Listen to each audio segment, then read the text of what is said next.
मनाची 4 कार्य. पहिलं म्हणजे संवेदन किंवा आपण ज्याला म्हणतो की ज्ञान ग्रहण करणे. संवेदन म्हणजे आपण समजा डोळ्यानं बघतो किंवा आपण जिभेनं चव घेतो किंवा नाकानं वास घेतो. या सगळ्या संवेदना आपण ग्रहण करत असतो. आणि ते हे सगळं होणारं ज्ञान हे संवेदनामार्फत होत असतं. तर ते संवेदन हे मनाचं कार्य आहे असं त्यांनी सांगितलं. त्यानंतर विचार. विचार म्हणजे तर संवेदनामार्फत जे काही आपल्याला ज्ञान ग्रहण होतं त्या ज्ञानाचं पृथक्करण करणे किंवा वर्गीकरण करणे या स्वरूपाच्या ज्या क्रिया होतात ते पण मनाचं कार्य म्हणून मानलं. त्यानंतरच्या आहेत भावना. भावना म्हणजे याच्यावर दिलेली प्रतिक्रिया.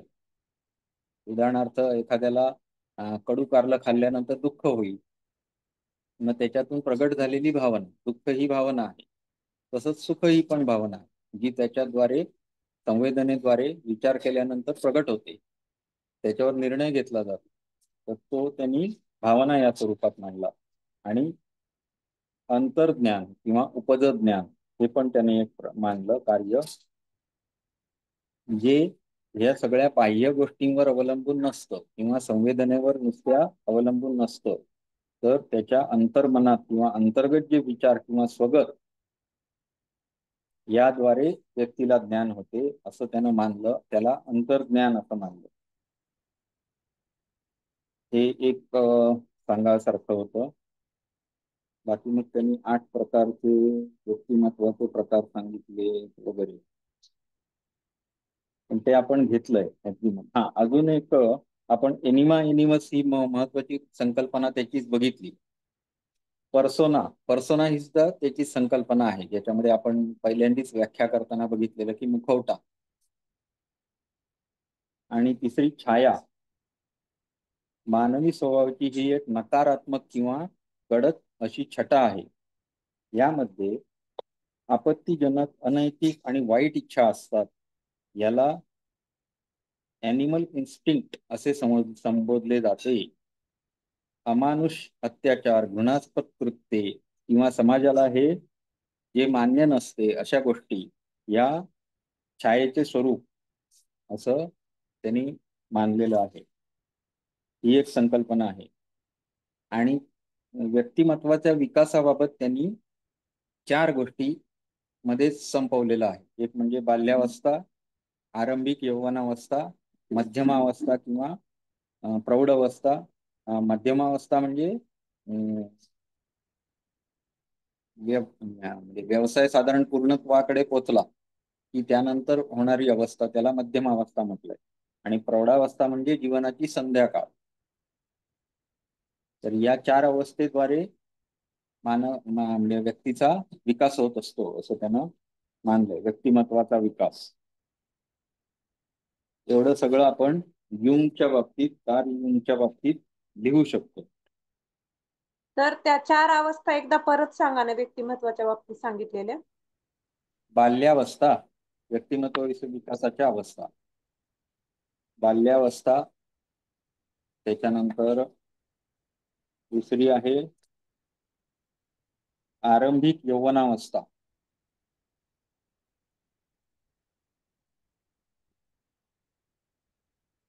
तिसरी मध्यावस्था.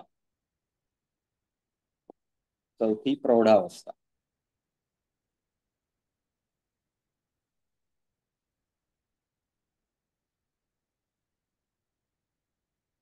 या पद्धतीने त्यानं व्यक्तिमत्वाचा विकासाचा सिद्धांत दिलेला होता.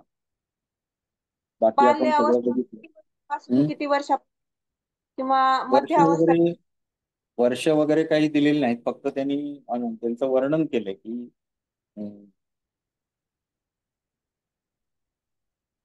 म्हणजे बाल्यावस्था कशाला म्हणायचं तर पालकांच्या व्यक्तिमत्वाचे प्रतिबिंब त्यांच्या बाल्यामध्ये म्हणजे पाल्यामध्ये दिसतं. हळूहळू त्याचा अहमचा विकास होत जातो. स्वतःची एक वेगळी ओळख करण्याच्या अगोदरचा हा काळ मानला जातो. त्याला अशी हे दिली नाही. म्हणजे साधारण आपण म्हणू शकतो की 12 वर्षाच्या अलीकडे.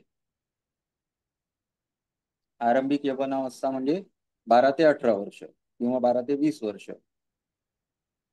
त्यानंतर मध्यावस्था जेव्हा तो कमवायला चालू करतो किंवा आपली ठराविक जीवनशैली, रोजचं दिनक्रम त्याचा चालू होतो, असं जे होतो तो टप्पा म्हणजे मध्यावस्था, जो 60 वर्षापर्यंतही चालू शकतो. नोकरीची अवस्था किंवा त्याचं काम करण्याचा जो काळ असतो असा काळ.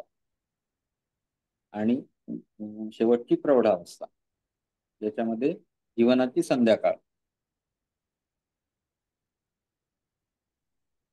यामध्ये त्याला जीवनामध्ये समायोजन करायला पूर्ण शिकलेला तो असतो संध्याकाळी, जीवनाच्या संध्याकाळी. अशा प्रकारे युंग आपण संपवलेला आहे. कार्ल युंग बरंच वाचण्यासारखं आहे कार्ल युंगचं, कारण यांचं तत्वज्ञान आपल्या योगाशी पण बऱ्यापैकी जुळतं. कारण हे जे आपल्याला मनाचं आपल्याकडे जसं वर्णन केलेलं आहे, याच्यामध्ये आपण पण विचार केलेला आहे याचा, बरोबर. तर ज्ञानेंद्रियांनी अर्थाचं ग्रहण करणे, बरोबर, ते मनाद्वारे बुद्धीपर्यंत पोहोचवणे आणि बुद्धीमध्ये ज्या चेतनेचा प्रकाश पडलेला आहे त्याद्वारे त्या ज्ञानाचं ग्रहण होणे, ही प्रक्रिया आपल्याकडे पण सांगितलेली आहे. तशाच पद्धतीनं ह्यानं पण विचार केलेला होता. आणि त्याच्यामुळे काही गोष्टी ह्या त्या अनुषंगाने चालतात. म्हणजे व्यक्तिमत्वाचा विकास हा स्वला ओळखण्याच्या दृष्टीने जातो, अशी पण त्याची एक संकल्पना आहे. म्हणजे संकल्पना म्हणण्यापेक्षा म्हणणं आहे की व्यक्ती जसजसा मोठा होत जाईल तसा अंतर्मुखी बहिर्मुखी हे जे त्यानं वर्णन केलेलं आहे त्याचा अनुषंग पण असाच आहे की अंतर्मुखी हे म्हणत असताना त्यानं या गोष्टीचाही विचार केलेला आहे. स्वला ओळखण्याचा प्रयास करणारा व्यक्ती हा अंतर्मुखी असं पण मानलेलं आहे. तर थोडा बहुत हे या लोकांनी कदाचित इकडनंच घेऊन गेले असावेत असं पण म्हणायला चान्स आहे. तर परंतु वस्तुनिष्ठता जास्ती असल्यामुळे, प्रॅक्टिकल अप्रोच जास्ती असल्यामुळे यांना थोडंसं त्या अनुषंगाने लिखाण केलेलं आहे किंवा त्यांची बाजू पण तशीच त्यांनी मांडलेली आहे. बोला. तर कार्ल युंग म्हणजे सिगमंड फ्राइडचा त्यांचा स्टुडंट होता ना. हो. हा कार्ल युंग भारतात येऊन गेलेला आहे आणि त्यांनी भारतामध्ये राहून म्हणजे हा, भारतीय शास्त्राचा पण त्यांनी अभ्यास केलेला आहे असा जो प्रचंड संदर्भ. अभ्यास केलेला आहे. आणि भारतावर तर त्याचं विशेष प्रेम होतं. भारतातल्या ग्रंथांचा त्यानं जास्ती अभ्यास केला आणि इतर ठिकाणीही केला. म्हणजे त्यानं भारता एवढाच माझ्या मते बौद्ध म्हणजे आपले चायनामध्ये पण त्यानं अभ्यास केलेला आहे. म्हणजे त्यांनी युनिव्हर्सल सिम्बॉल्स वगैरे. हा, जगभरातील म्हणजे अशा सर्व शास्त्रांचा त्यांनी अभ्यास केलेला आहे जगभरामध्ये पूर्ण. बरोबर. पुढे अल्फ्रेड ऍडलर बघूया आपण. अल्फ्रेड ऍडलर हा सुद्धा कोणाचा शिष्य होता? सिगमंड फ्राइडचा शिष्य होता. आलं का लक्षात? कारण या लोकांनी आपल्या सिद्धांताची छाप मानसशास्त्रावर सोडलेली आहे. परंतु बेसिकली हे दोघेही जरी असले तरी ते सिगमंड फ्राइडचे शिष्य होते. त्याच्यामुळे सुरुवातीला त्यांच्यावर जो प्रभाव होता तो सिगमंड फ्राइडचा होता. परंतु काही अंगाने त्यांनी स्वतःची मतं ही विशेषतः मांडली. परंतु जर त्यांचा तुम्ही विश्लेषणाचा भाग बघितला तर व्यक्तिमत्व, वर्तन, त्यानंतर हे ज्या मेन गोष्टी होत्या त्या फ्राइड कडूनच त्यांनी घेतलेल्या आहेत.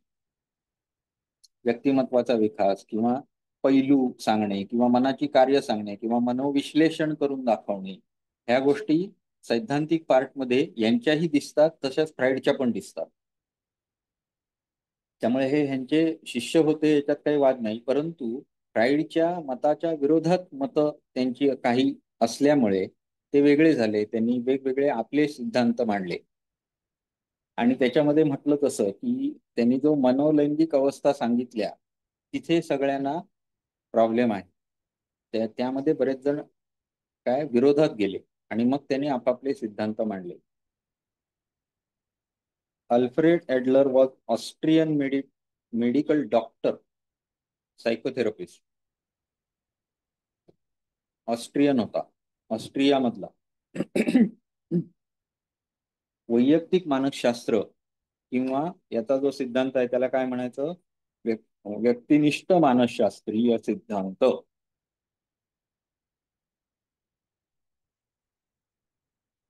किंवा वैयक्तिक मानसशास्त्र असं याच्या सिद्धांताचं नाव आहे.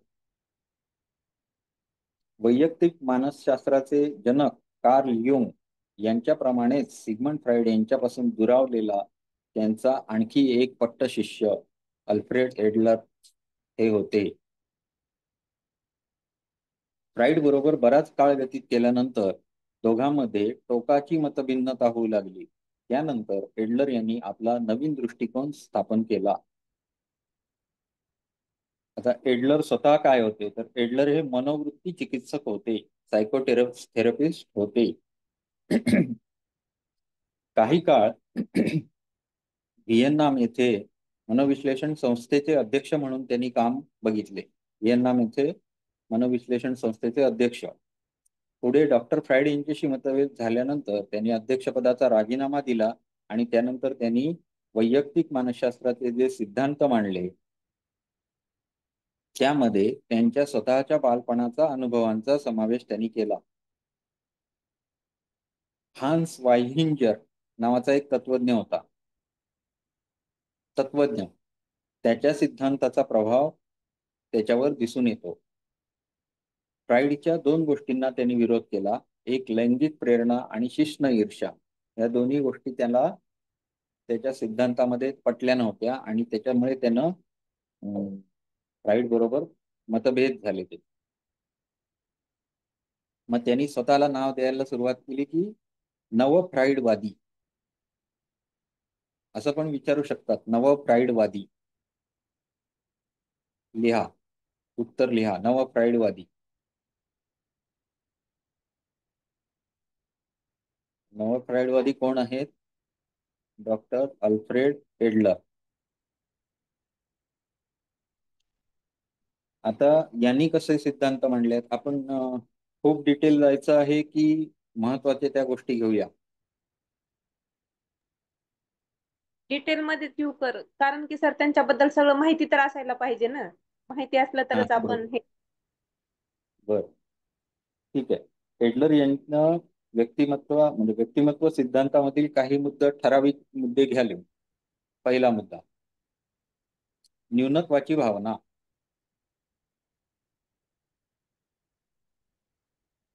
दुसरा, न्यूनगंड.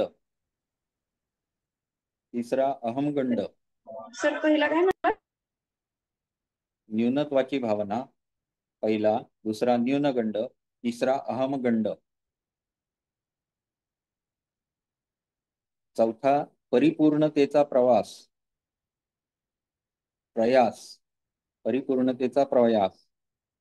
पाचवा, कल्पित उद्देशपूर्णता.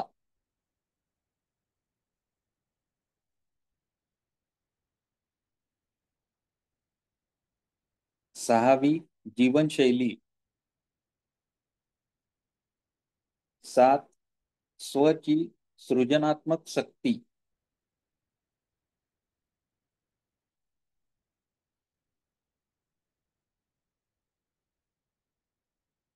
8, सामाजिक अभिरुची.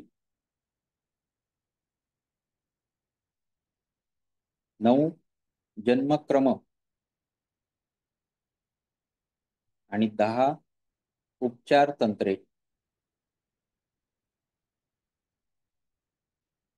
9 काय म्हणलात सर? 9, जन्मक्रम.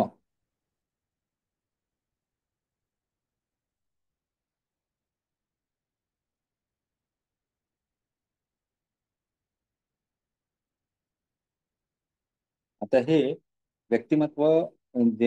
व्यक्तिमत्वाविषयीचे जे सिद्धांत आहेत हे प्रत्येकाचे वेगवेगळे आहेत हे आपण बघितले. आणि त्यातले हे ठळक मुद्दे जे एडलरनं मांडलेले आहेत त्याच्याविषयीचं आपण आता विवेचन बघतो.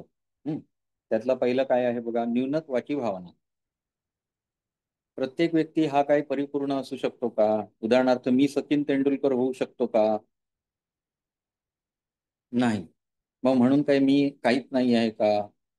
असंही नाही आहे, बरोबर. मग प्रत्येक व्यक्तीमध्ये काहीतरी कमतरता, न्यूनता ही असते. मग ह्याच्यामध्ये काही चुकीचं आहे का? असं काहीही नाही. तर न्यूनत्वाची भावना व्यक्तीला एक प्रकारे पूर्णत्वाकडे जाण्यासाठी मात्र प्रोत्साहन देत असते. म्हणजे जेव्हा मला वाटतं की माझ्यामध्ये काहीतरी कमतरता आहे, तेव्हा ती पूर्ण करण्यासाठी मी प्रयत्न हे नक्की करणार त्या दिशेने. बरोबर आहे. जर एखाद्याला कमतरताच जाणवत नसेल तर तो काय म्हणणार, मीच परिपूर्ण आहे. बरोबर आहे. त्यामुळे मी सांगतो तेच खरं असं म्हणणारा असू शकतो. त्यामुळे न्यूनत्वाची भावना ही काही अंशी मनुष्यामध्ये आवश्यक आहे आणि ती ठराविक लिमिटच्या बाहेर गेल्यानंतर काय होईल, मनोविकृती होऊ शकते, नैराश्य येऊ शकतं. बरोबर आहे. अशा पद्धतीनं त्यानं पहिली मुद्दा मांडला.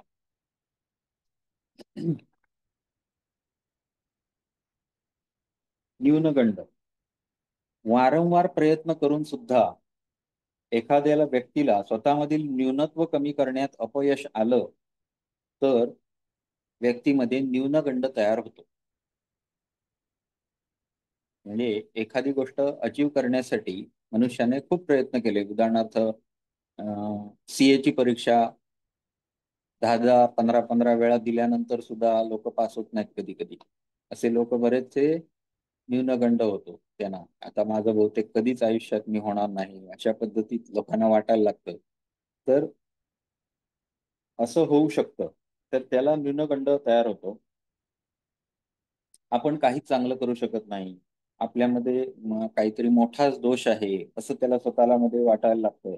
ही भावना त्याच्यामध्ये न्यूनत्वाची बळावायला लागते आणि त्या व्यक्तीचा व्यक्तिमत्वाचा विकास हा खुंटतो.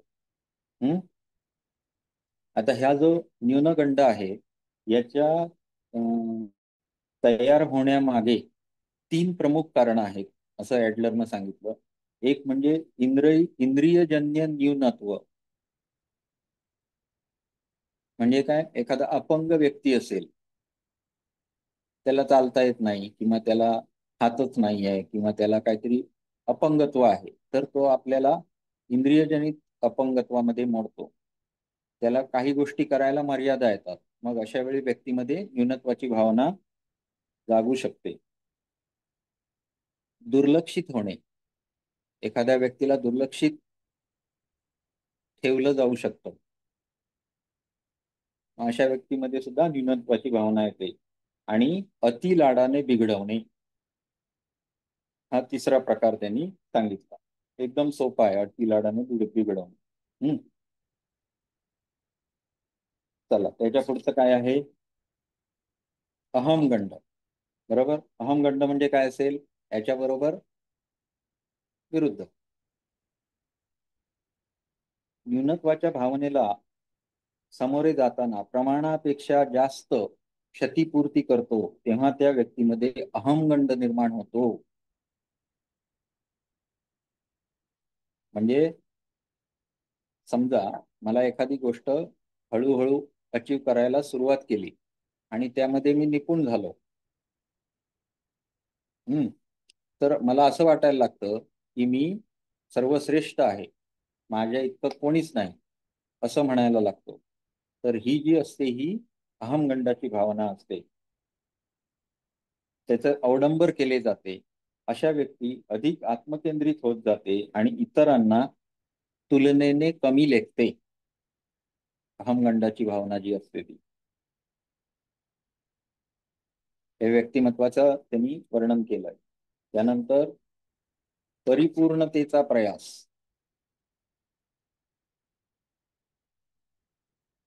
आपल्याला नैसर्गिक प्रेरणाच असते असं ऍडलर सांगतो की आपल्याला परिपूर्ण व्हायचं असतं.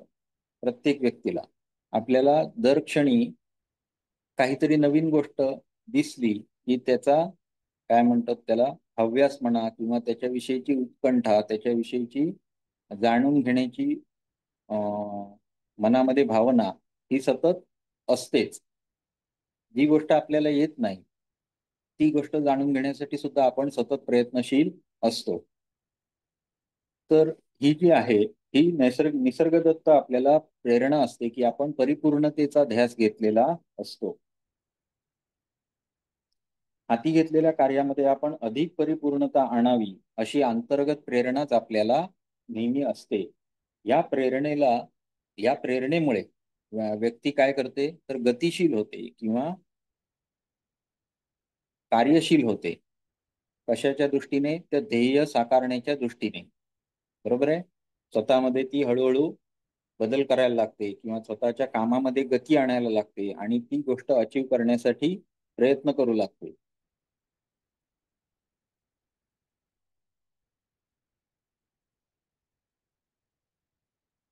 आता यामध्ये परत यशस्वीतेचा किंवा परिपूर्णतेचा ध्यास असणे म्हणजे इतरांबरोबर स्पर्धा करणे असे नव्हे. अशी आंतरिक शक्ती की ज्याच्यामुळे व्यक्ती अधिक प्रयत्न किंवा संघर्ष करतो आणि स्वतःला वैयक्तिक किंवा काही वेळेस सामाजिक पातळीवर देखील यशस्वी करण्याचा प्रयत्न करतो. अशी जी अंतर्गत प्रेरणा आहे तिला काय म्हटलं? परिपूर्णतेचा प्रयास. त्यानंतर आहे कल्पित उद्देशपूर्णता.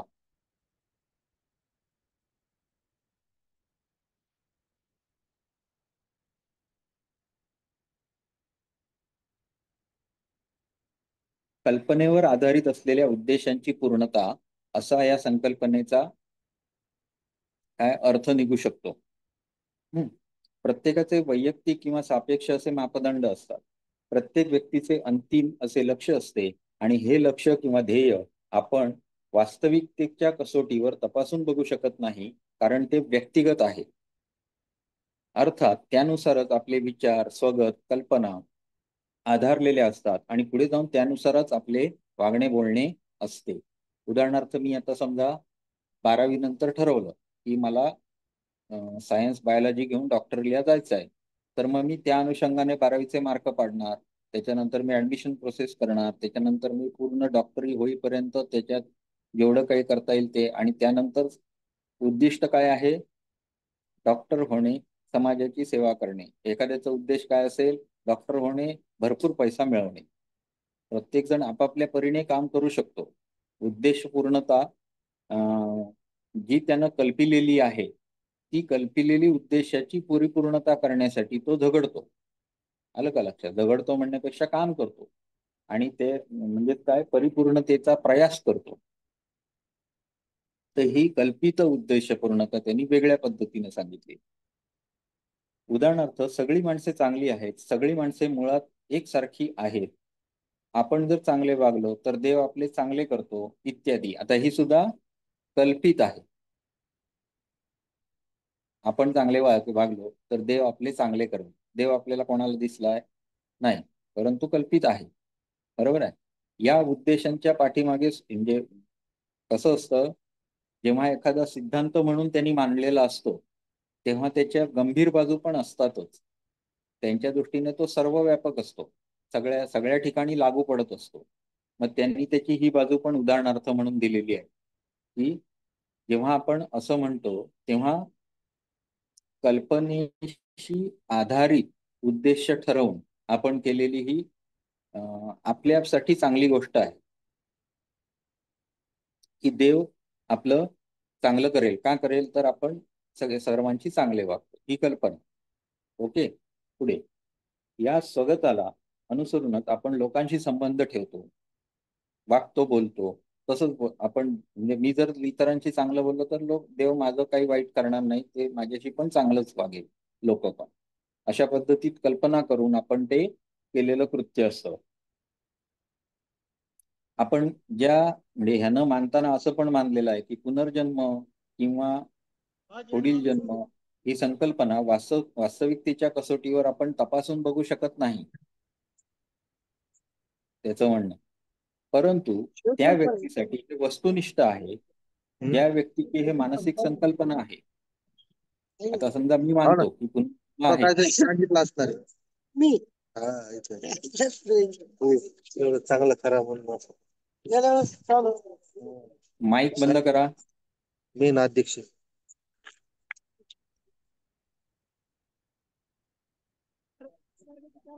ठीक आहे. आता पुनर्जन्म ही संकल्पना मानण्यावर आहे. बघितलंय का स्वतः मागचा जन्म मला आठवतोय का? नाही, वास्तविक नाही आहे, परंतु कल्पनेवर आधारित संकल्पना आहे आणि अर्थात त्यामुळे त्या व्यक्तीचे इतरांशी बोलणे, वागणे किंवा अन्य दैनंदिन व्यवहार हा या स्वगताला अनुसरूनच असेल. जर मी म्हणतो की या जन्मी केलेलं पाप मला पुढच्या जन्मी दुःखाच्या स्वरूपात भोगायला लागू शकतं, ही कल्पना माझी आहे, तर माझं आत्ताच्या वर्तनामध्ये या गोष्टीचा परिणाम मात्र घडत असतो. मी पाप करायला जात नाही स्वतःहून. बरोबर आहे. अशा गोष्टी अशा प्रकारे कल्पित उद्देश पूर्णतेसाठी मनुष्य आपलं वर्तन किंवा आपलं व्यक्तिमत्व त्या अनुषंगाने पण घडवत असतो. पुढे पुढचा काय मुद्दा आहे? जीवनशैली. बरोबर. जीवनशैली व्यक्तीचा जीवनाविषयीचा विशिष्ट दृष्टिकोन म्हणजे त्याची किंवा तिची जीवनशैली होय. समाजामध्ये विशिष्ट दर्जा प्राप्त करण्यासाठी व्यक्ती ज्या मार्गाने संघर्ष करतो किंवा आपल्या कमीपणाचे भावनेवर विजय मिळवण्यासाठी तो काय करतो? परिपूर्णतेचा ध्यास घेतो, प्रयत्न करतो, त्यातून त्याची जीवनशैली निर्माण होत असते. म्हणजे आता एखादा व्यक्ती ठरवेल की मला शिक्षक व्हायचं आहे, तर मग त्यानं स्वतःच्या अंगामध्ये काही गुण बाणवले पाहिजे. त्या दृष्टीनं काय शिक्षण घेतलं पाहिजे. त्या दृष्टीने परीक्षा पास होऊन त्या दृष्टीनं सर्व वर्तनामध्ये पण बदल केले पाहिजेत स्वतःमध्ये. मग हे करण्यासाठी तो पूर्णतः प्रयत्न करतो आणि त्यातून त्याची जीवनशैली निर्माण होते. म्हणजे जर तुम्ही बघितलात तर काही लोक हे ठराविक कॅटेगरीतले आहेत, आपण ओळखू शकतो. म्हणजे त्यांच्याशी एक अर्धा तास जर तुम्ही व्यवस्थित बोललात तर आपल्या लक्षात येतं. आपण त्यांना विचारू शकतो, तुम्ही शिक्षक आहात का किंवा तुम्ही डॉक्टर आहात का, असं आपण त्यांना विचारू पण शकतो. का हे आपल्या पण निदर्शनास येतं की हे त्यांच्या व्यक्तिमत्वात जीवनशैलीमध्ये सततच इन्क्लूड झालेलं असतं. तर हे जीवनशैली अशा पद्धतीत तयार होत असते आणि त्याचा आपल्या व्यक्तिमत्वावर प्रभाव पडत असतो. आपल्या जीवनाला दिशा देणाऱ्या आंतरिक घटक किंवा व्यक्तीच्या व्यवहाराला निर्धारित करणाऱ्या वातावरणाशी संबंधित घटक या दोन घटकांसोबत व्यक्तीच्या जीवनातील सुरुवातीचे वातावरण, हीनतेची भावना, कुटुंबाचे स्वरूप इत्यादी अनेक घटकावर व्यक्तीची जीवनशैली ठरत असते. तर जीवनशैलीमध्ये सगळ्याच गोष्टी येतात. उदाहरणार्थ काय, तर सकाळी उठण्यापासून आंघोळीच्या सवयीपासून ते झोपण्याच्या सवयीपर्यंत. बरोबर आहे. या सगळ्या गोष्टींवर कशाचा प्रभाव होत असतो? तर लहानपणापासून जे त्याच्यावर संस्कार झाले त्याचाही परिणाम होत असतो. प्लस या प्रवाहामध्ये त्यानं आपलं करिअर आरंभलेलं असतं, त्या करिअरच्या स्वरूपाचा सुद्धा त्याच्या जीवनशैलीवर परिणाम घडत असतो. बरोबर आहे. त्यामुळे जीवनशैली या सर्व गोष्टी कौटुंबिक वातावरण किंवा लहानपणी त्याच्यावर झालेले संस्कार आणि त्यानंतर त्यानं निवडलेला स्ट्रीम किंवा ज्यामध्ये त्यानं स्वतःचं काय कौशल्य पणाला लावलेलं आहे, अशा गोष्टी ज्याच्यामध्ये त्यानं संस्कार घेतले तिथले, या सर्वांचा मेळ एकत्रित प्रभाव हा त्याच्या जीवनशैलीवर पडत असतो. म्हणून प्रत्येकाची जीवनशैली ही वेगवेगळी असते असं त्यांनी सांगितलं. आता विविध प्रकारच्या जीवनशैली पण त्यांनी मांडल्या. सांगू सगळ्या? चालेल, बघूया. 3 हे आपलं 1 अधिकार दाखवणारी व्यक्ती किंवा अधिकार दाखवणारी जीवनशैली. अशी जीवनशैली असणाऱ्या व्यक्ती आक्रमक असतात, अत्यंत व्यवहारी आणि अधिकारी किंवा अधिकार दाखवणाऱ्या असतात, हुद्दा दाखवून जीवन जगत असतात. सामाजिक दृष्ट्या अमान्य अशा मार्गाने देखील ध्येयाला प्राप्त करणे या व्यक्तींना फारसे गैर वाटत नाही. उदाहरणार्थ बरोबर, हिटलर. हिटलर किंवा सगळे नेते. नेते. हा, पुढे म्हणजे 2 अँटिथेटिक बिहेवियर जे सांगतो ते ह्याच्यामध्ये सांगितलेलं आहे. अधिकार दाखवून आपल्या हे करून, म्हणजे ज्यांना ऍक्च्युअल अधिकार नसला तरी सुद्धा गोष्टी घडवून आणण्याची ताकद त्यांच्यामध्ये असते किंवा ते तशा पद्धतीतच आपली वर्तणूक ठेवत असतात. आपल्याकडे जी आपली संविधान आहे त्याच्यामध्ये काय दोन गोष्टी आहेत. एक म्हणजे पदाधिकारी आणि दुसरं कोण आहेत? अधिकारी. बरोबर. अधिकारी हे संविधानानुसार काम करत असतात आणि पदाधिकारी हे जनसामान्यातून निवडले जातात धोरणात्मक निर्णय घेण्यासाठी. परंतु आज तुम्ही कुठल्याही ऑफिसमध्ये जा, तिथे धमकी काय दिली जाते? मी पालकमंत्र्यांना सांगेन, मी अमुक मंत्र्याला सांगेन, अशी धमक्या दिल्या जातात ऑफिसमध्ये जाऊन. का? तर अधिकाऱ्यानं त्यानं त्याची जीवनशैली बनवलेली आहे, अधिकारी जीवनशैली. बरोबर आहे. खाली दुसरं, प्राप्त करणारी व्यक्ती किंवा जीवनशैली. अशी जीवनशैली असणाऱ्या व्यक्ती दुसऱ्याकडून अधिकाधिक मिळवण्याचा प्रयत्न करतात. स्वतःहून काही करण्यापेक्षा इतरांकडून आपल्याला कसे मिळेल हे जास्तीत जास्त बघतात.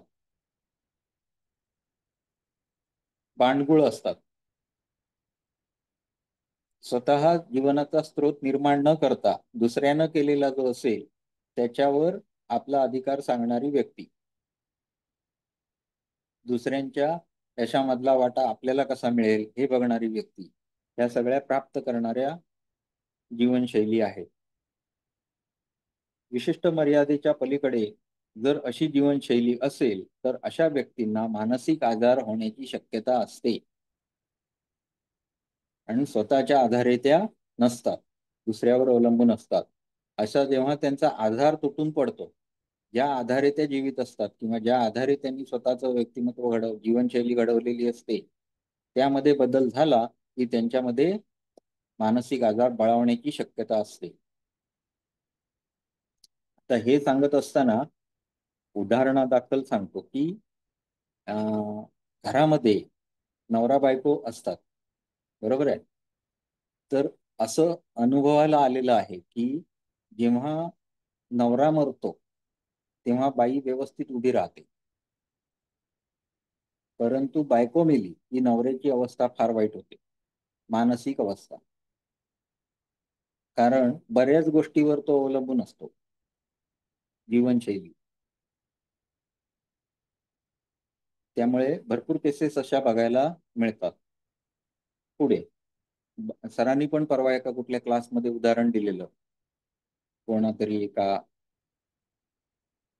महनीय व्यक्तीचं, की असंच त्यांचे बायको वारल्यानंतर त्यांना आता बायकोची आरती बिरती सुरू केलेली आहे, असं काहीतरी होतं त्याच्यात सांगितलेलं त्यानं. तर असं पण होतं. पुढे तिसरी, बाजूला जाणारे व्यक्ती किंवा जीवनशैली. बाजूला जाणारे, अशी जीवनशैली असणाऱ्या व्यक्ती प्राप्त परिस्थितीला धैर्याने आत्मविश्वासाने सामोरे जाण्यापेक्षा पलायनवादी वृत्ती अंगीकारतात.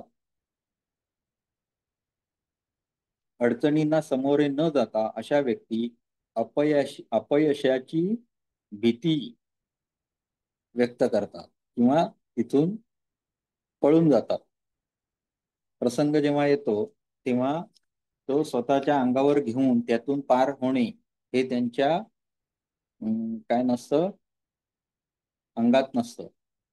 मग अशा व्यक्ती परिस्थितीला घाबरून तिथून पळून जातात. अशी पण जीवनशैली असते.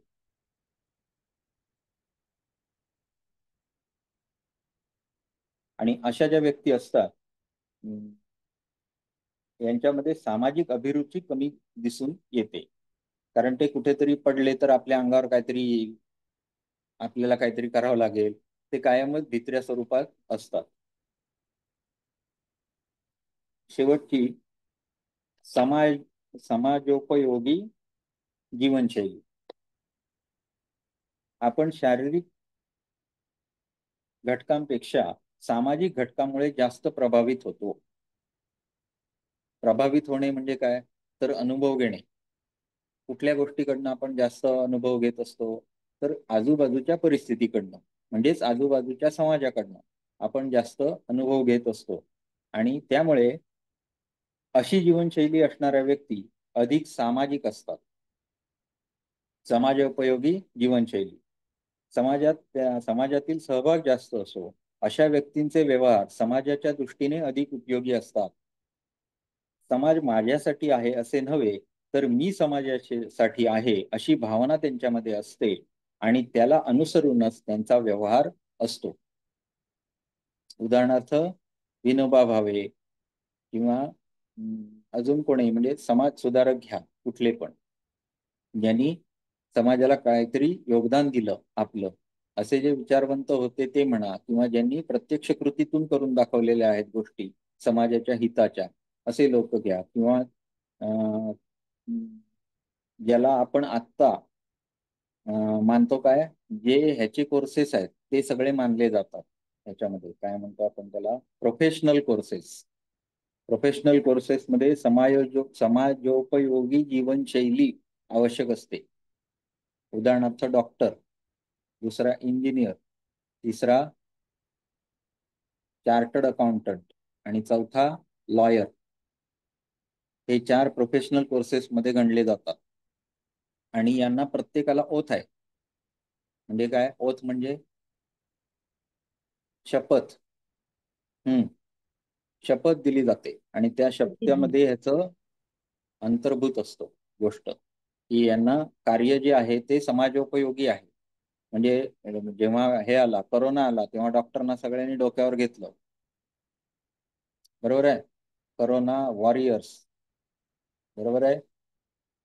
पण ही समाजोपयोगी जीवनशैली हा त्यांचा जीवनशैली बनण्यामधला हिस्सा, म्हणजे त्यांचा जो शिक्षण आहे त्याच्यामध्ये अशा पद्धतीची शैली बनवण्यासाठी जडणघडण केलेली असते.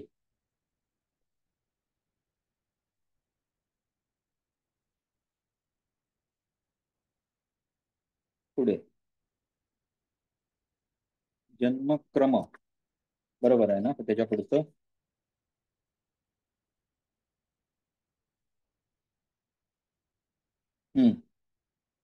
हो सर, जन्मक्रम उपचार तंत्र दोनदा. सोची सृजनात्मक शक्ती. स्वची सृजनात्मक शक्ती. ॲडलरचे असे मत होते की जरी इतर घटक महत्वाचे असले तरीही तूच तुझ्या जीवनाचा शिल्पकार, ह्या उक्तीनुसार व्यक्ती स्वतःची जीवनशैली स्वतः घडवत असते. बरोबर, स्वची सृजनात्मक शक्ती ही असते प्रत्येकामध्ये. स्वला, स्वतःच्या व्यक्तिमत्वाला, स्वतःच्या चरित्र्याला आपण स्वतःच घडवत असतो असे त्याचे म्हणणे होते. वातावरणातील घटकाचा आणि अनुवंशिकतेचा आपण जसा अर्थ लावू त्यानुसार आपली जीवनविषयीची दृष्टी तयार होते. म्हणजे एखाद्याला असं वाटू शकतं की मला ही गोष्ट जमणारच नाही, पण त्याच परिस्थितीमध्ये वाढलेल्या दुसऱ्या माणसाला असं वाटू शकतं की मी थोडा प्रयत्न करेन तर मला हे गोष्ट जमेल. दोघांच्या बरोबर असणारी परिस्थिती सेम असते, परंतु स्वतःची जी वृत्ती असते, जी अंतर्भूत प्रेरणा असते, त्यानुसार व्यक्ती गोष्टी घडवत असतो आणि त्यानुसार आपली जीवनशैली पण घडवत असतो. त्यामुळे स्वची सृजनात्मक शक्ती हा एक त्यांनी मुद्दा घेतलेला आहे. त्यानंतर आहे सामाजिक अभिरुची. माणूस हा समाजशील प्राणी आहे, त्यामुळे प्रत्येकामध्ये सामाजिक अभिरुची ही असतेच असे ॲडलरचे म्हणणे होते. सामाजिक वातावरणातील परस्पर आंतरक्रियामुळे सामाजिक अभिरुची वाढीस लागते. सामाजिक अभिरुची जितकी जास्त तितक्या मानसिक समस्या कमी, हा त्यांनी मुद्दा मांडला की जेवढी समाजामध्ये मिक्स होण्याची लोकांची प्रवृत्ती असते अशा व्यक्तीमध्ये मानसिक आजार कमी आढळतात. अशा व्यक्ती जास्त समाज सन्मुख असतात. ते स्वतः बरोबर समाजाच्या सुखदुःखाचाही तितकाच विचार करतात. त्यानंतरचा जन्मक्रम.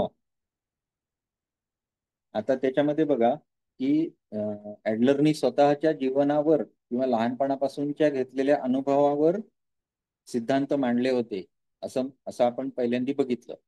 तर ते इथे येतं की जन्मक्रम हे जेव्हा सांगितलं त्यांनी, तेव्हा ऍडलर हे एकमेव असे मानसशास्त्रज्ञ होते की ज्यांनी व्यक्तीच्या जन्मक्रमाचा आणि त्याचा व्यक्तिमत्वाशी असलेला संबंध अभ्यासला.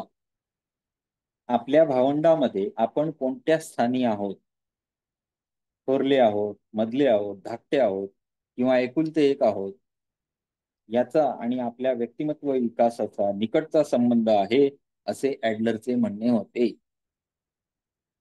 जसा तिकडे त्यांनी मनोलैंगिक अवस्था मांडल्या, तसं इथे यांनी जन्मक्रमानुसार अवस्था पण मांडलेल्या आहेत.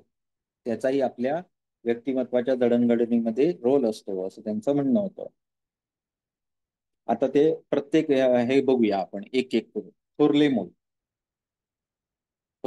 थोरला भाऊ किंवा थोरले मूल, पहिलं जे मूल असतं त्या मुलाची कशा असतात हे ते सांगितले त्यांनी. सर्वसाधारणपणे पहिल्या मुलाच्या किंवा मुलीच्या जन्माने आई वडील भरपूर आनंदित होतात. जास्तीत जास्त वेळ आणि लक्ष पूर्णपणे ते अपत्याला देत असतात. आई वडिलांचे अविभाजित आणि तात्काळ असे संपूर्ण लक्ष तसेच प्रेम आपल्या पहिल्या अपत्याला मिळत असते. त्यामुळे जोपर्यंत दुसरे अपत्य घरामध्ये येत नाही तोपर्यंत ते पहिले अपत्य हे लाडाकोडात वाढवले जाते. दुसऱ्या अपत्याचा जन्म होता ते पहिले मूल अचानक मोठे होऊन जाते. आता तू दादा झालास किंवा तू ताई आहेस, त्याचा सांभाळ कर, त्याची काळजी घे असं समजावायला लोक सुरुवात करतात. असे या पहिल्या अपत्याला ऐकावे लागते. त्याला नकळतपणे जबाबदारीची जाणीव होते. तसेच पालकांच्या अपेक्षा या पहिल्या अपत्याकडून जास्त असतात. अर्थात एक प्रकारे नेतृत्व गुण पहिल्या अपत्यामध्ये हळूहळू विकसित होत जातात. ऍडलरने असेही सांगितले की पहिले अपत्य काही वेळेस आपल्या बालपणातच जास्त रमत असते आणि भविष्याविषयी काहीसे उदासीन असते असं त्यांनी सांगितलं. कारण त्याला बालपणाच्या प्रेमाची आवड असते, त्यामुळे ते जास्ती बालपणात रमते आणि स्वतःच्या भविष्याविषयी विचार करणं टाळते. कारण त्याला कशाची सवय झालेली असते? आधाराची, आई वडिलांच्या प्रेमाची सवय होते. तर असे अपत्यामध्ये काही दोष सुद्धा होऊ शकतात. परंतु त्याचबरोबर काय सांगितलं तर नेतृत्व गुण किंवा जबाबदारपणा हा त्यांच्यामध्ये विकसित होऊ शकतो. दुसरे मूल, ऍडलरने असे सांगितले की पहिल्या अपत्याच्या तुलनेत दुसऱ्या मुलाच्या वेळेस आई वडील अधिक काळजीरहित असतात. त्यामुळे दुसरे मूल अधिक आनंदी आणि स्वस्थ असते. काळजी कमी असते दुसऱ्या अपत्याच्या वेळी, त्यामुळे ते मूल अधिक स्वस्थ असते. आपली काळजी घ्यायला आई वडील आणि मोठे भाऊ बहीण ही असतात याची खात्री त्या धाकट्या भावंडाला असते. परिणामी काहीसे खोडकर किंवा खट्याळ असं ते मूल व्हायला लागतं. धाकट्या जबाबदारीची फारसी वेळ त्याच्यावर येत नाही. तसेच आदर्श म्हणून त्याच्या समोर कायम आपले मोठे भाऊ किंवा बहीण हे असतात. त्यामुळे त्याला एक मार्ग हा मिळालेला असतो, ज्याच्या मार्गावर तो सतत चालत असतो. हे झालं दुसऱ्या मुलाविषयी. आता सर्वात शेवटचं किंवा धाकटं मूल. आधीच्या दोन मुलांच्या तुलनेत तिसऱ्या अपत्याची वैकासिक वाढ अधिक लवकर होत असते. अनेकदा शेंडेफळ म्हणून ओळखले जाणारे घरातील अगदी धाकटे किंवा तिसऱ्या क्रमांकाचे अपत्य हे अधिक ध्येयवादी आणि महत्वाकांक्षी असते. ऍडलरने असेही सांगितले की इतर घटकांचा विचार केल्यास कदाचित तिसरे मूल महत्वाकांक्षी नसेलही,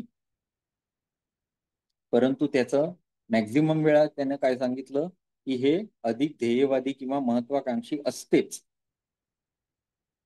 कधीतरी याला अपवादही असू शकतो. आता चौथं, एकुलते एक मूल. या अपत्याला पालकांचे पूर्ण लक्ष मिळते. त्याला त्याचे भावंड वगैरे कोणी मोठी असणार का तर नाही. कारण हे एकुलतं एक आहे, ज्याच्या प्रेरणा घेऊन तो चालणार आहे असं त्याच्यासाठी कोणी नाहीये. किंवा समाज म्हणजे किंवा वातावरण म्हणजे त्याच्या भोवतालचं काय आहे, तर आई वडील आहे आणि ते मूल एकटं आहे.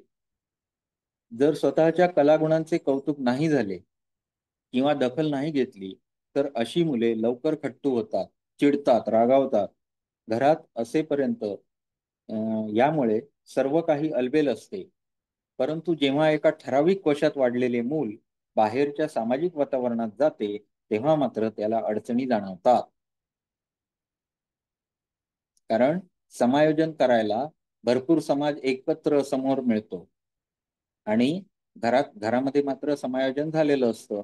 कारण त्याच व्यक्ती सतत समायोजनासाठी उपलब्ध असतात आणि त्यांच्याशी त्यांना समायोजन करून घेतलेलं असतं. परंतु बाहेर पडल्यानंतर काय होतं की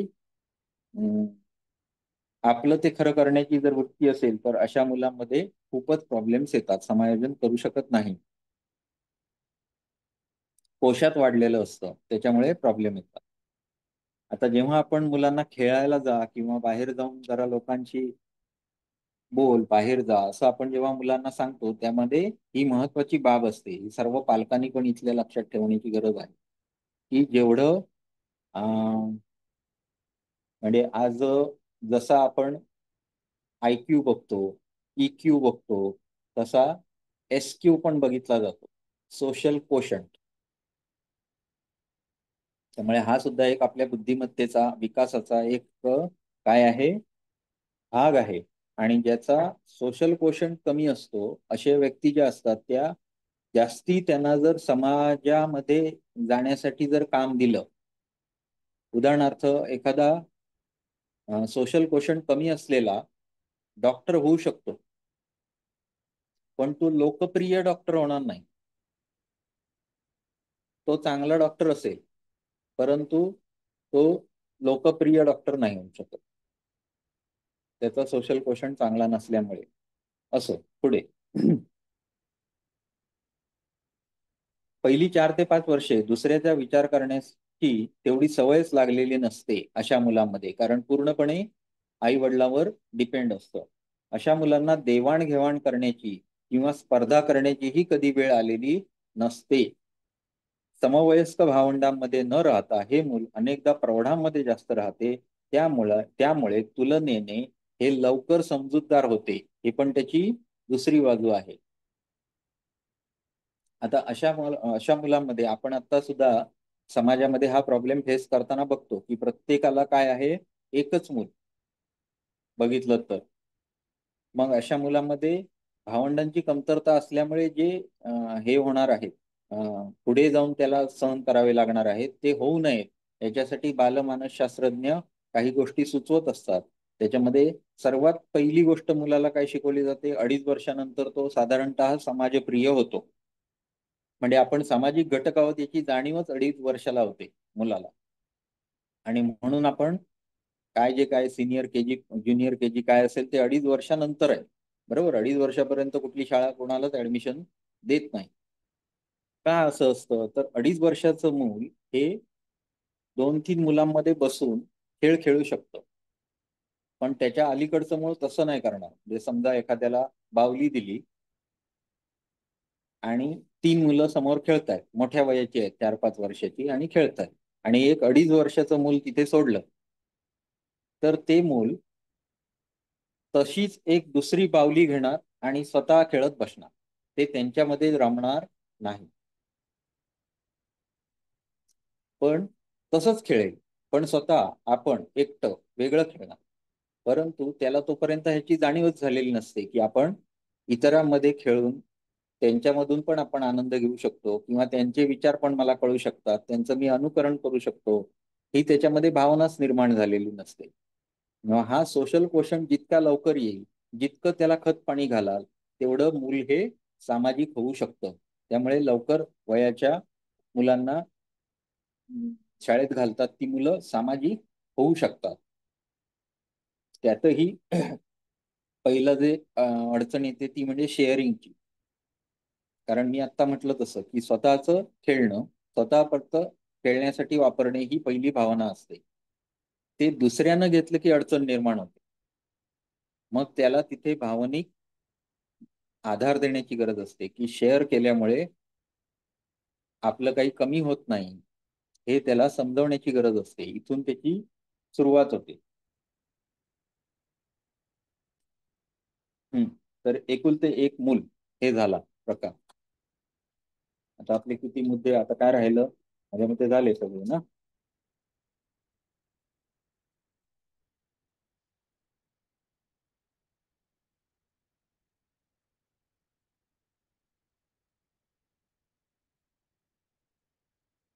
हा, जन्मक्रम झाला. आता उपचार तंत्रे हा विषय राहिला.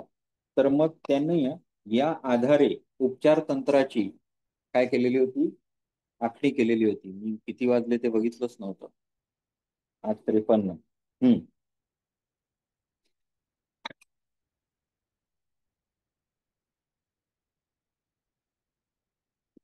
उपचार तंत्र हे त्याचा शेवटचा मुद्दा आहे की त्यानं कशाच्या आधारे, तर सर्वसामान्यपणे हे जे मुद्दे त्यानं घेतले, जे आता आपण सगळे शिकलो, या मुद्द्यामधून व्यक्तीचं व्यक्तिमत्व घडत जातं.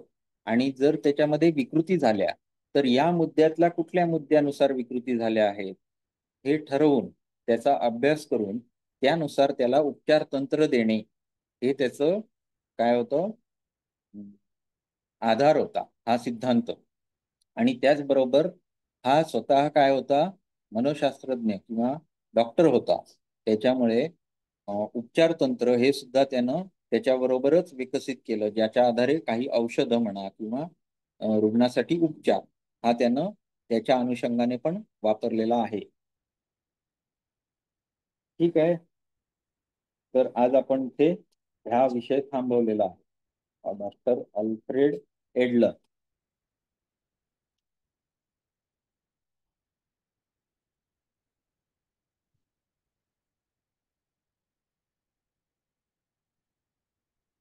आज आपण थांबूया इथे.